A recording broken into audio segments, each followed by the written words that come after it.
Apa yang membuat Brasil kembali begitu berbahaya di Piala Dunia 2026 adalah hadirnya sosok yang selama ini mereka rindukan di pinggir lapangan, Carlo Ancelotti. Tidak percaya?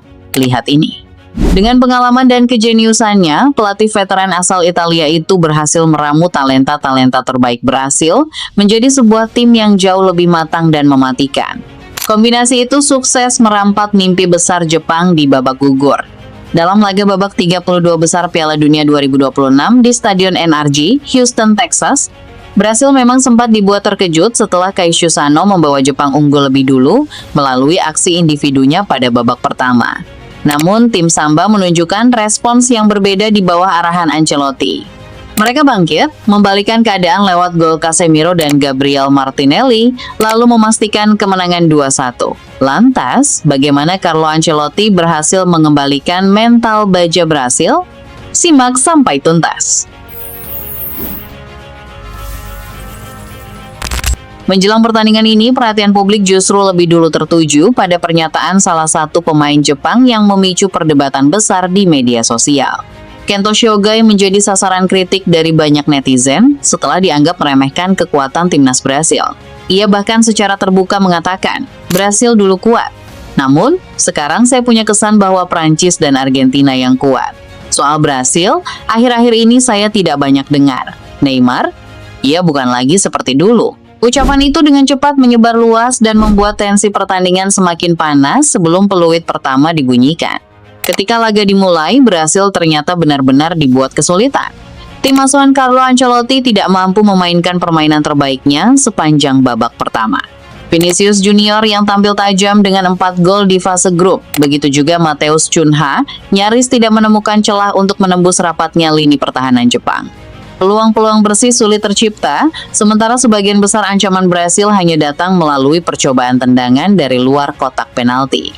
Situasi menjadi semakin rumit ketika Jepang berhasil memanfaatkan serangan balik cepat. Keisuke Sano melepaskan penyelesaian akurat ke sudut kiri gawang yang membawa Samurai Biru unggul lebih dulu. Brasil mencoba merespons lewat berbagai upaya, termasuk aksi-aksi individu Vinicius di sisa babak pertama. Namun hingga turun minum, juara dunia 5 kali itu tetap tertinggal 0-1. Di titik inilah Carlo Ancelotti dituntut menemukan solusi untuk mengubah jalannya pertandingan. Memasuki babak kedua, Ancelotti langsung melakukan perubahan dengan memasukkan Endrick ke lapangan sebagai upaya meningkatkan daya gedor tim. Di saat yang sama, Neymar juga terlihat melakukan pemanasan di pinggir lapangan. Pergantian tersebut membuat Brasil tampil jauh lebih agresif. Tekanan mereka meningkat secara signifikan hingga akhirnya membuahkan hasil. Casemiro berhasil menyambut bola dengan sundulan akurat dari jarak dekat untuk mengembalikan kedudukan menjadi imbang. Gol tersebut menjadi titik balik permainan Brasil.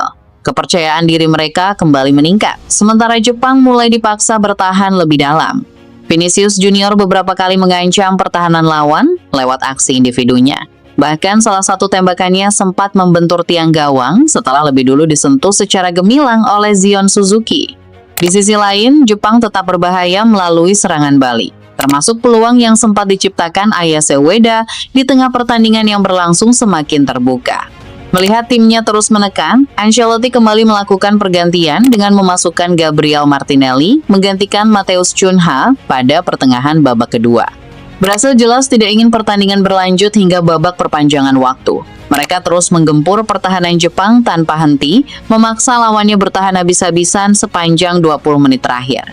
Hingga akhirnya pada menit ke-6 masa tambahan waktu, usaha Brasil benar-benar terbayar. Gabriel Martinelli mencetak gol kemenangan melalui bola yang memantul ke tiang gawang, memastikan Brasil membalikan keadaan menjadi 2-1, sekaligus mengamankan tiket ke babak 8 besar. Jika diperhatikan lebih dalam, titik balik Brasil sebenarnya tidak dimulai dari gol Casemiro ataupun gol kemenangan Martinelli. Perubahan itu sudah terjadi jauh sebelumnya, tepat ketika Carlo Ancelotti mengubah cara timnya menyerang. Pada babak pertama, Brasil terlalu sering memaksakan permainan di area tengah, sesuatu yang justru menjadi kekuatan utama Jepang. Blok pertahanan mereka tetap rapat, sementara ruang bagi Vinicius Junior maupun para penyerang Brasil hampir tidak pernah benar-benar terbuka. Memasuki babak kedua, pendekatan itu berubah. Brasil mulai mempercepat sirkulasi bola, lebih sering mengalirkan permainan ke kedua sisi lapangan, dan memaksa lini pertahanan Jepang terus bergeser mengikuti arah bola. Strategi ini bukan bertujuan menciptakan peluang secara instan, melainkan menguras konsentrasi dan stamina lawan. Semakin lama Jepang dipaksa bertahan, semakin sulit mereka menjaga jarak antar lini. Celah-celah kecil yang sebelumnya tertutup mulai bermunculan dan berhasil perlahan mengambil alih kendali pertandingan. Inilah salah satu karakter terbesar Carlo Ancelotti yang membedakannya dari banyak pelatih lain. Ia tidak selalu mencari solusi melalui perubahan taktik yang rumit. Sebaliknya, ia lebih percaya bahwa pertandingan akan berubah apabila timnya mampu menjalankan rencana dengan sabar.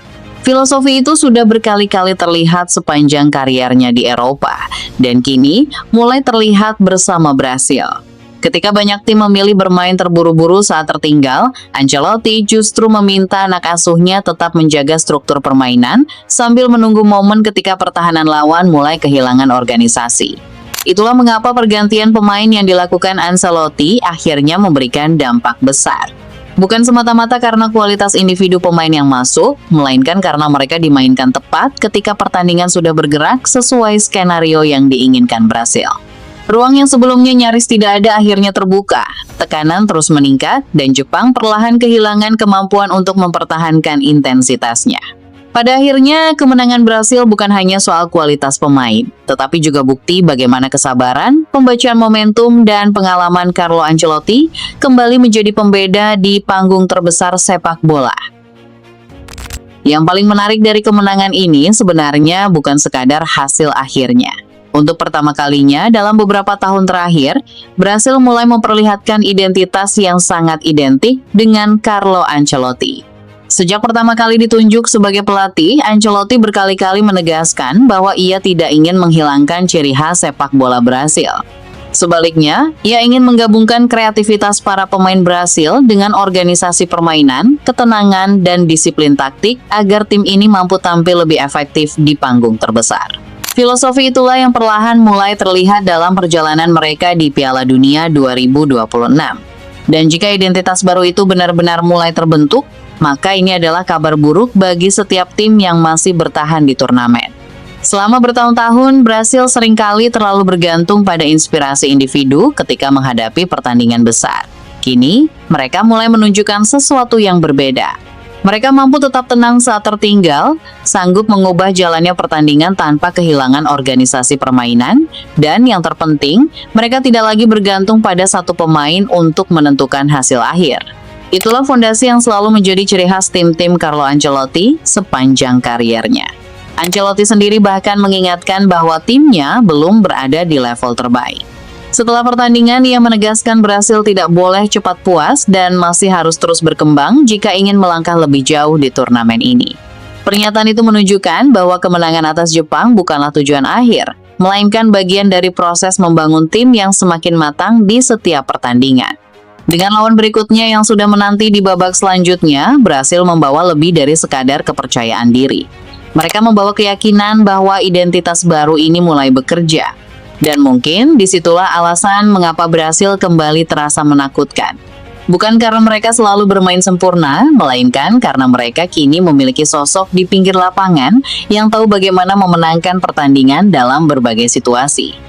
Jika fondasi yang sedang dibangun Carlo Ancelotti terus berkembang dari satu laga ke laga berikutnya, maka kemenangan dramatis atas Jepang bisa saja dikenang sebagai titik ketika dunia mulai menyadari bahwa Brasil bukan hanya kembali menjadi penantang gelar, tetapi kembali menjadi kandidat kuat untuk mengangkat trofi Piala Dunia 2026.